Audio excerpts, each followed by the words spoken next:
একটা খুবই গুরুত্বপূর্ণ স্পর্শকাতর বিষয়ে আমি রাজ্যবাসীর কাছে আবেদন করতে চাই। সাম্প্রতিককালে কিছু সংগঠনের দ্বারা বেআইনি অনুপ্রবেশকারীদেরকে চিহ্নিত করে তাদের স্বদেশে ফেরত পাঠানোর জন্য সরকার ব্যবস্থা গ্রহণ করুক, এই ইস্যু নিয়ে একটা আন্দোলন এটা দেখা গেছে এবং একটা দলের তরফ থেকে প্রায় সব জেলাতে কিছু মিছিল মিটিংও হয়েছে এবং তারা তাদের এই দাবির সমর্থনে এই যুক্তি দেখিয়েছেন যে ভারতের স্বরাষ্ট্রমন্ত্রী অমিত শাহ তিনি এই বেআইনি অনুপ্রবেশকারী যাদেরকে তারা ঘুষপেটিয়া বলেন তাদেরকে চিহ্নিত করে দ্রুত তাদের স্বদেশে পাঠানোর জন্য উদ্যোগ গ্রহণ করবেন এবং কঠোরভাবে এটা রূপায়ণ করবেন বলেছেন। এটা বলে এরা খুব উৎসাহিত। তারপর এই সময়েতেই বিহারে স্পেশাল ইন্টেন্সিভ রিভিশন ভোটার তালিকার হয়েছে, 65 লক্ষ লোকের নাম বাদ গেছে। এটা নিয়েও এরকম একটা ধোঁয়াশা তৈরি হয়েছে যে এগুলিও সব ঘুষপেটিয়া, তাদেরকে চিহ্নিত করে তাদেরকেও বহিষ্কার করা হবে। কিন্তু বিহারের যে ঘটনা, এটার সাথে বিদেশি চিহ্নিতকরণ বা তাদেরকে বহিষ্কার করার কোনো সংযোগ নেই।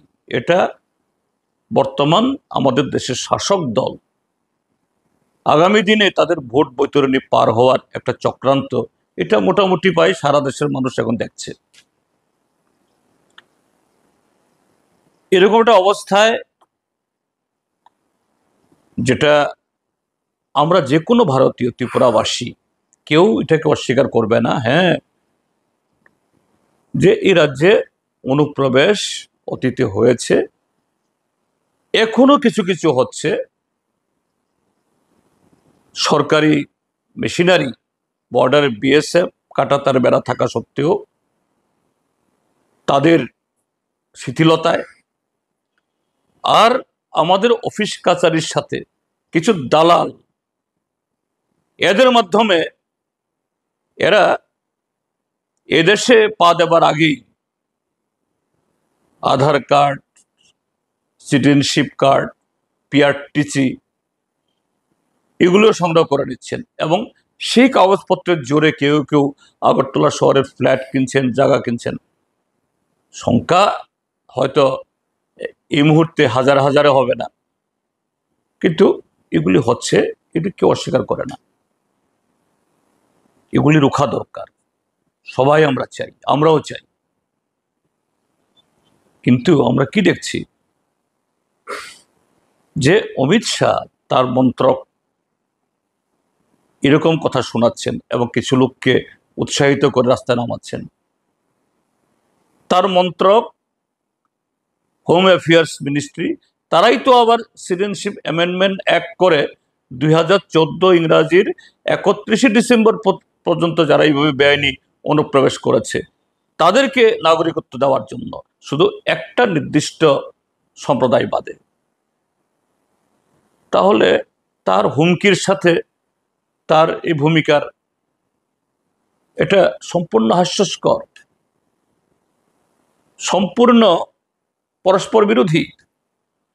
এবং সর্বশেষ গত সপ্তাহে অমিত শাহর মন্ত্রক যে একটা নোটিশ জারি করেছে, যে ডেডলাইন ছিল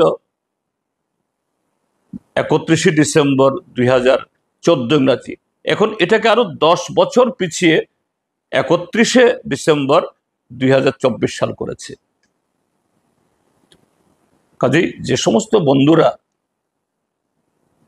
মাননীয় স্বরাষ্ট্রমন্ত্রীর এই বক্তব্যে উৎসাহিত হয়ে গ্রামে গঞ্জে প্রচার করছেন যে ত্রিপুরাজ্য থেকে সব বিদেশি আবার চিহ্নিত হবে, বের হবে, এই নোটিশের পর তারপরও কি মনে হয় হবে?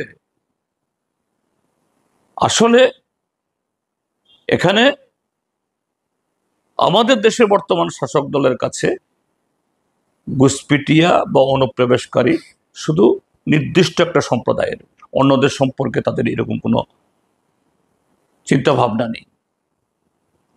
কাজেই আমাদের দাবি তোলা দরকার, বরঞ্চ আমরা সমস্যারে এটা ওঠানো দরকার, সিএএ বাতিল করা হোক। কেননা সিএএ এটা সংবিধান সম্মত না। আমাদের দেশে কোনো আইন ধর্মকে ভিত্তি করে হয় না, কিন্তু এরকম একটা সংবিধান বহির্ভূত আইন প্রণয়ন করে এটা বিভাজনের রাস্তাটাকে এটাকে প্রশস্ত করছে। ত্রিপুরাজ্যে যারা এসআইআর হোক বা অমিত শাহর সিদ্ধান্ত কার্যকরী হোক বলে যারা আশাবাদী আছেন, তাদেরকে অনুরোধ করব, এরাও প্রকৃত লক্ষ্য, প্রকৃত যে তাদের চক্রান্ত উদ্দেশ্য এ সম্পর্কে সতর্ক হন। নতুবা মিছিমিছি ত্রিপুরাজ্যের জনগণের মধ্যেই ভুল বোঝাবুঝি তৈরি হবে। ইতিমধ্যেই তার শ্বশুরে উঠেছে। আর একটা গ্রুপ এখন তারাও পোশাক টোশাক তৈরি করে একটা উত্তেজিত কথাবার্তা বলতে শুরু করেছে। এটা হওয়া বাঞ্ছনীয় না। আমি তাদের কাছেও করজোরে আবেদন করব, এরকম উত্তেজিত বয়ান দেবেন না, এবং তারাও এর থেকে বিরত হন। সবাই আমাদের একসাথে থাকতে হবে। হ্যাঁ, বিদেশে অনুপ্রবেশ বন্ধ করতে হবে। ৭১ ইংরাজির পরে যারা এসছেন এদেরকে চিহ্নিত করে সরকারি আইন অনুযায়ী, এটা কোনো পাবলিক আইন হাতে তোলার উচিত নয়, সরকারি আইন অনুযায়ী যা পদক্ষেপ হওয়া দরকার এটা হওয়া উচিত। এটাই আমাদের বক্তব্য, আমাদের পার্টির বক্তব্য, এবং এই দেশের সংখ্যাগরিষ্ঠ মানুষের বক্তব্য। ভারত সরকার, ত্রিপুরা সরকার এই কথাগুলো তারা শুনুক।